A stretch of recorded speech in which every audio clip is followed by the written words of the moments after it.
Assalamualaikum warahmatullahi wabarakatuh. Di sini saya akan menceritakan part kedua dari alur cerita film Sunflower. Jika belum nonton video sebelumnya, lebih baik tonton dulu agar ceritanya bisa nyambung. Mau tahu cerita selengkapnya? Simak dan tonton videonya sampai habis. Dan jangan lupa untuk subscribe, like, dan share. Terima kasih.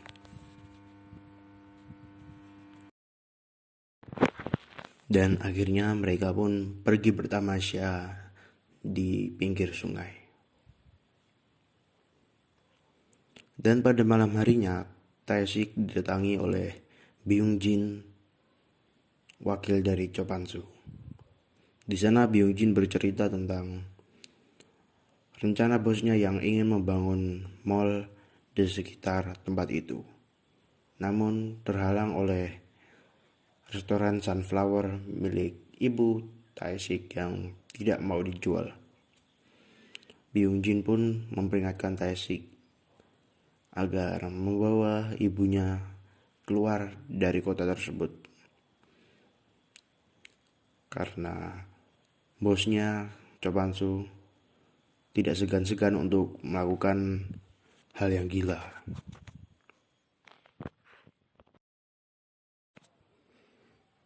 Dan ternyata pembicaraan mereka diketahui oleh anak buah dari Changmu.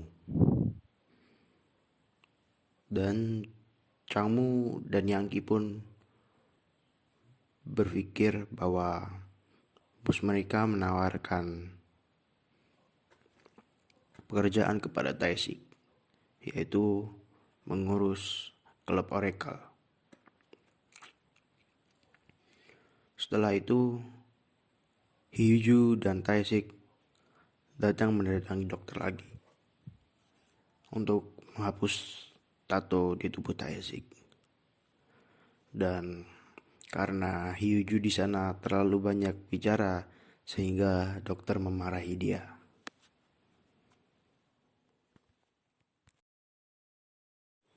Changmu dan para anak buahnya kembali lagi ke restoran Sunflower. Dan kali ini Changmu benar-benar menghancurkan restoran Sunflower. Huiju yang sedang memotret restorannya dibuat kaget karena restoran milik ibunya dihancurkan. Huiju pun segera bergegas menuju restoran Sunflower. Dan dengan kamera di tangannya, Huiju memukul si Changmu. Dan setelah itu Huiju pun bergegas lari dan memanggil Taesik.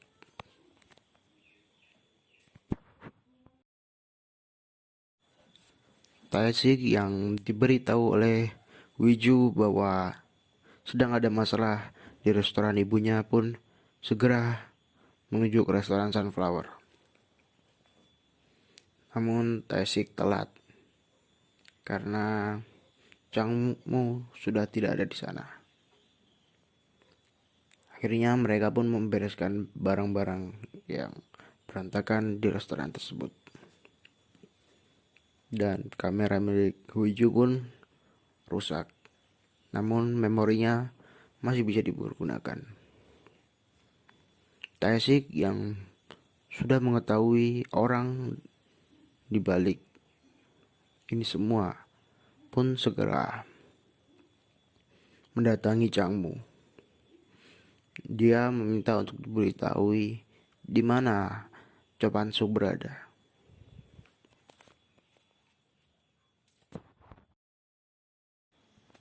Dan setelah bertemu dengan Chopansu, Taesik pun meminta untuk berdamai dengan Chopansu. Dia meminta agar Chopansu bisa membantunya untuk tidak melanggar janji yang telah ia buat. Janji untuk tidak berkelahi lagi.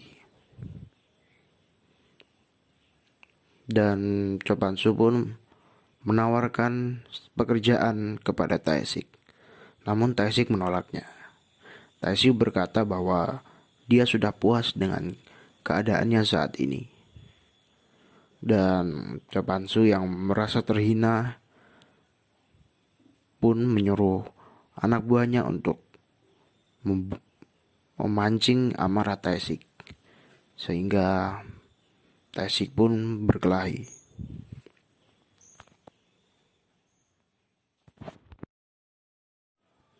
Mereka pun mulai menghajar Taesik, dan Taesik tetap berusaha keras untuk tidak melawan. Dan pemilik bengkel yang berusaha menghentikan mereka pun ikut diajari oleh mereka. Dan di sana sudah ada polisi yang bekerja sama dengan mereka. Apabila Taesik melawan, maka Taesik akan ditangkap karena Taesik masih bebas bersyarat. Dan untungnya Taesik pun berhasil menahan emosinya, dan mereka pun pergi.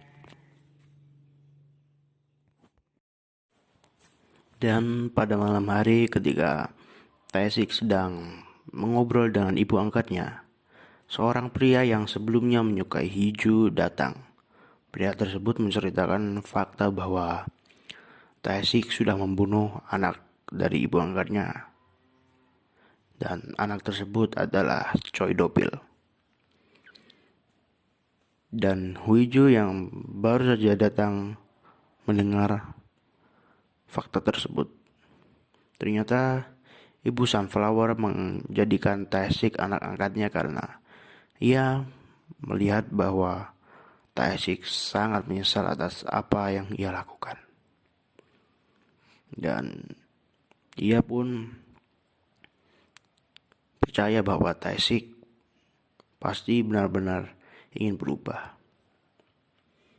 Huiju yang mendengar penjelasan dari ibunya pun akhirnya mengerti maksud dari ibunya.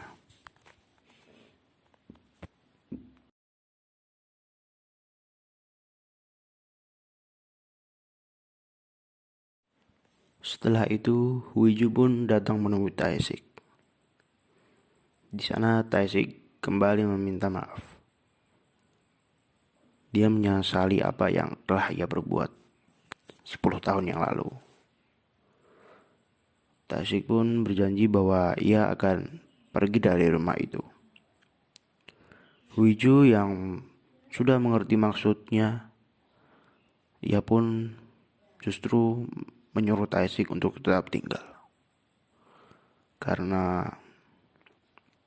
dulu kakaknya yaitu Choi Do-pil sering menghajar ibunya hanya untuk meminta uang.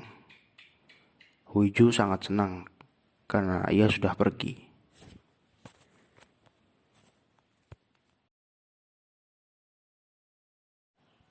Keesokan harinya, Ibu Taesik pun mendatangi Cho Pan-soo.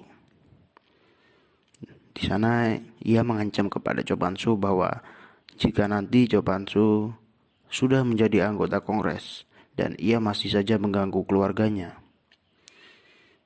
ia mengancam bahwa dia akan menyebarkan diari anaknya yang ternyata di dalam diari itu terungkap bahwa 10 tahun lalu Cho Pan-soo lah yang mengutus Choi Do-pil untuk membunuh Taesik.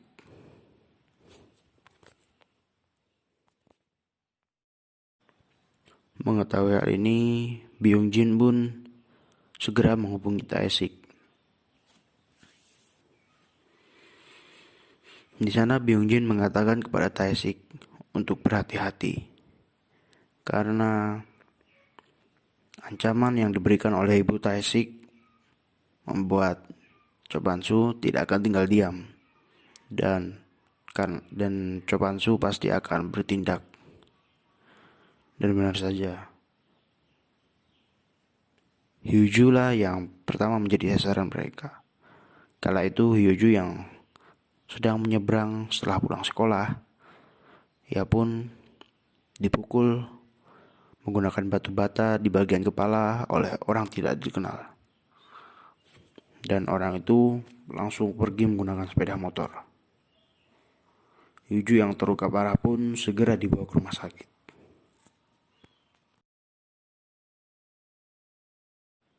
Dan ibu Taesik pun berencana untuk pindah keluar kota. Itu ia lakukan agar keselamatan keluarganya terjamin.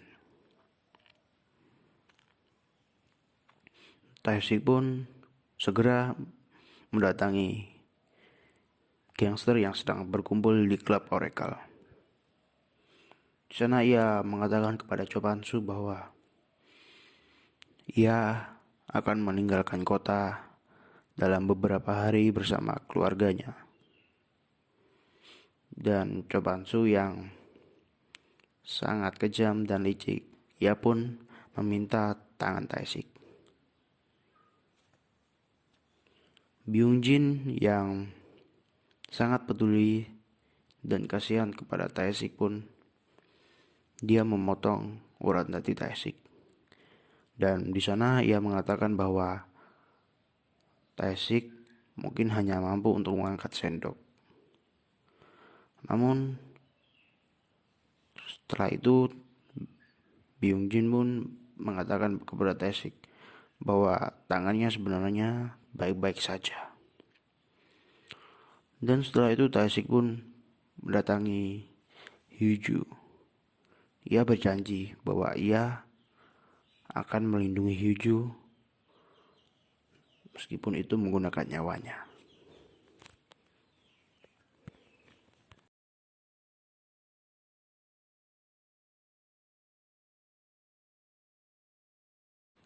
Dan di luar dugaan, Cho Pan-soo ternyata mengutus Yanki untuk membunuh ibu Taesik.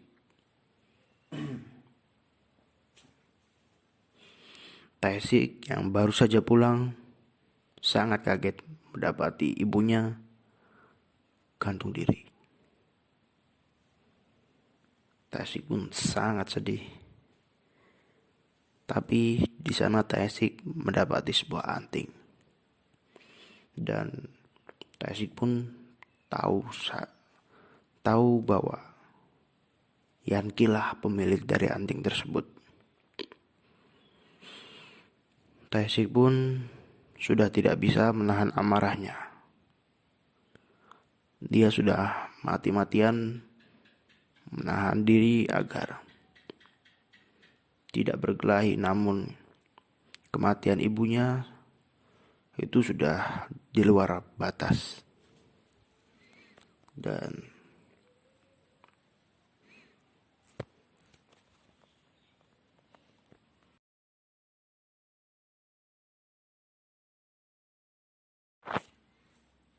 Taesik pun kembali mabukan lagi.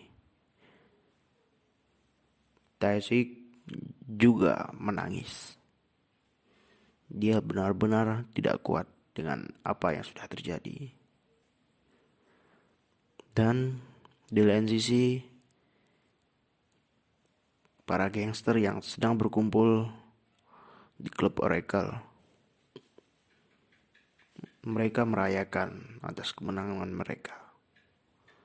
Namun tiba-tiba mereka mendengar suara seseorang yang sedang menangis. Dan ternyata asal dari suara tangisan itu berasal dari Taesik. Taesik mendatangi mereka sendirian.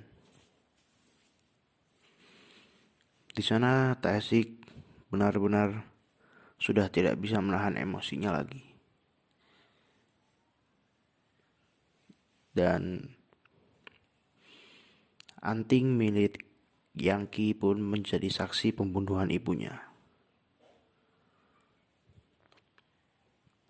Sebelum itu, Taesik menyuruh Byung-jin untuk pergi meninggalkan tempat itu.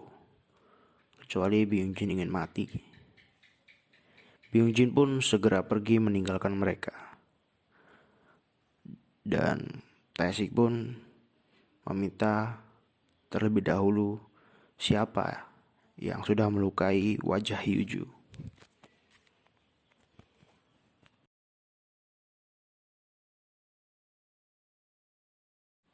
Dan ternyata orang yang melukai wajah Hyuju itu, ia adalah pria yang sebelumnya menyukai Hyuju dan memberitahukan fakta tentang Tae-sik yang membunuh Choi Do-bil.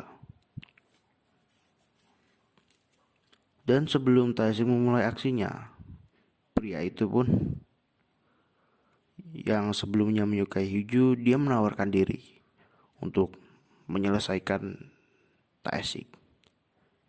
Namun Tae-sik dengan mudah menyelesaikannya hanya dalam beberapa detik. Setelah itu Tae-sik pun menyulut sebatang rokok. Dan dia melempar rokok itu ke sudut ruangan, sehingga membuat ruangan tersebut terbakar. Dan Tae-sik pun menghajar mereka semua yang berada di dalam ruangan itu.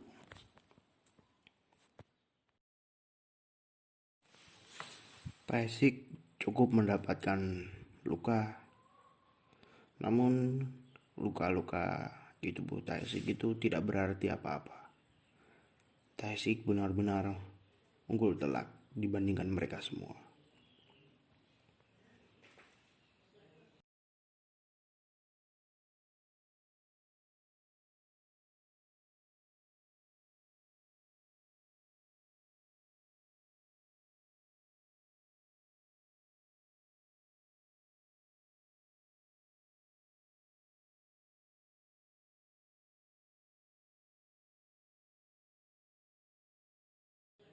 Dan setelah itu Tae-sik pun juga langsung menghajar Yanki dan Changmu.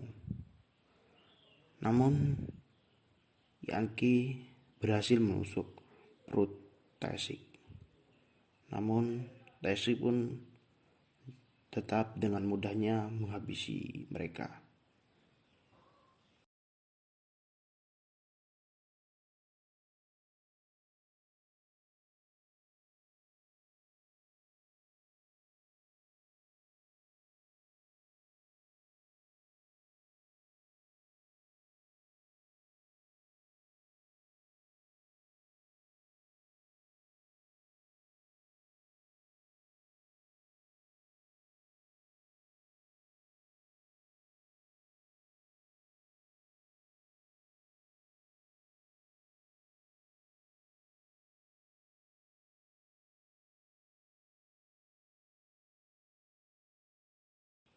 Yanki dan Changmu pun tewas seketika.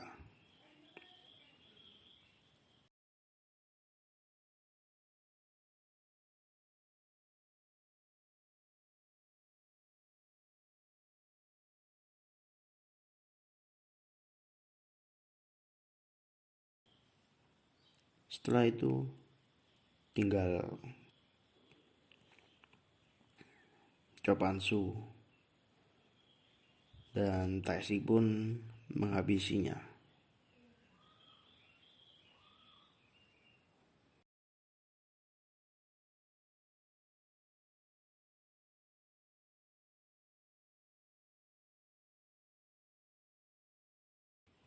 Cho Pan-soo pun tewas.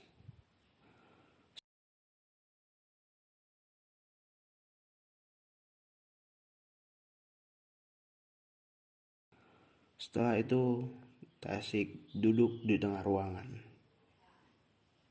Tae-sik yang sebelumnya sudah tertusuk oleh Yanki pun hanya memanggil nama ibunya, nama Hyuju. Dia meminta maaf atas apa yang telah ia lakukan.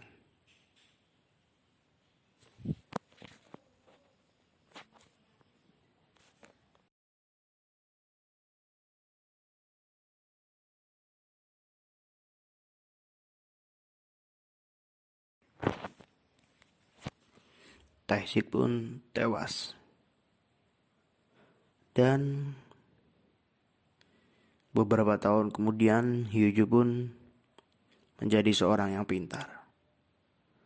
Dia mengenang kebersamaannya bersama ibunya dan Tae-sik. Dan tamat. Ya, saya rasa cerita kali ini cukup sampai di sini. Terima kasih sudah menonton sampai habis. Jangan lupa untuk subscribe, like, dan share. Terima kasih. Wassalamualaikum warahmatullahi wabarakatuh.